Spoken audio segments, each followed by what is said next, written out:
এত বড় নানে গিলাই ওই আসলে ওই গাছের উপর বসে গিলাই এক বড় ধরে আম হয় গোটা মেরে ছিল ভাই এই গোটা হ্যাঁ গনি চিন্তা আর কি নাম ছিল সবুদের মধ্যে মাছ মারে ওয়া হ্যাঁ নিয়ে যা কোন কয়টা কথা আছে এই মাঝে 17টা শিখলে আমার কাছে ওর দুইতে নাই কেন মনে মনে চিন্তা করলে গায়ে এইভাবে যদি সামনের দল নামিয়ে মাছ মারতে ওরা বলে একটা একটা করে আদায় উদান বংশই থাকে না তাহলে মাত্র দুই মিনিট শেষ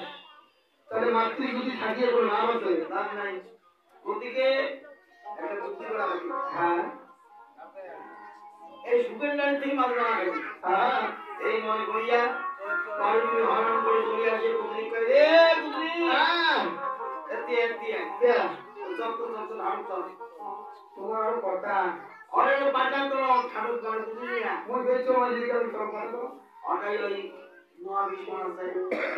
হ্যাঁ আস্তে আস্তে তুই ছেড়ে দে তুই খালি নাগাল বাইরে আর টাইম না সুতা হ্যাঁ গঙ্গা যেটা মাছ দিছি যদি মাথা ব্যথা করে মরবো তো নাই না বলবি এম করে বুঝলি দাঁড়ায় ওই নোয়া বিষ্ণু নামে লিখে নিয়ে আমার পাশে মন লোহার গোদারে সাজা ভারতে কামালের বাড়ি যায় গোদারে হাঁটিতে হাঁটিতে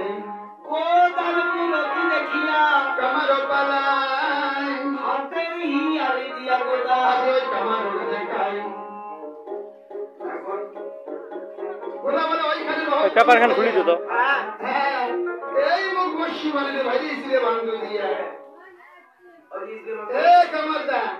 ওর মুই আসুন তোর বাড়িতে পালিশ কোন দাঁড়ি কোন দাঁড়ি এলো পালাই ও যে বাংলা বন্ধন আছে ও বন্ধন দিও দেওয়া হচ্ছে হ্যাঁ তো ওটা চিন্তা না করে পয়সা দাও আমি তোর দিই পয়সা তুই ভাই মোর ঘাড় দেখছিস কি রে ওখান ওয়া এই কেমন কথা রে ওয়া হ্যাঁ ওয়া এ সামান দে নাকি হ্যাঁ কি রে আরে তোমরা কি করিলে হ্যাঁ এই লোহারি হ্যাঁ ওই তোর বড় বড় শিকল মাছের শুকিয়ে খাইছ না আরে নয় কি রে এই মোর ঘাড় কোমা কমলের ঠোয়া এই হ্যাঁ এই ঠোয়া কিসের জানিস কিসের ব্রেন ফ্রেশের ঠোয়া কিসের ব্রেন ফ্রেশ মায়ের ঠোয়া বুঝকি না হ্যাঁ এর নাম শুনে তোর দিকে জল করবি কেমন কত